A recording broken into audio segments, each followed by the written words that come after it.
ఒక అడవిలో పెద్ద పులికి పెళ్ళి అవుతుందండి. జంతువులన్నింటినీ పెళ్ళికి పిలిచింది. ఆ జంతువులన్నీ వచ్చి ఆటికి కేటాయించిన సీట్లలో కూర్చుని కామ్గా పెళ్లి చూస్తున్నాయి. ఎక్కడ మాట్లాడి గొడవ చేస్తే పులి మీద నడిపోయి తినేద్దేమో అని భయంతో.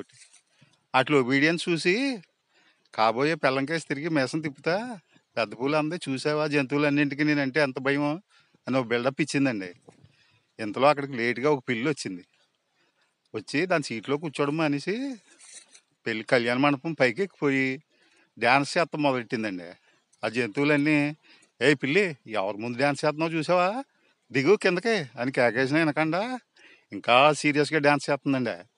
అప్పుడు ఆ పెద్ద పులి కోపం వచ్చి అసలే బిల్డప్ ఇచ్చి ఉందేమో గట్టిగా ఒక గాండ్రించి, ఏ పిల్లి ఈ పెద్ద పులి ముందే డ్యాన్స్ దిగు కిందకని కేకేసిందండి. దానికి ఆ పిల్లి, తీయహ పెళ్ళికి ముందు నేను పెద్ద పులినే, పెళ్ళాక ఇదిగో ఇలా పిల్లిని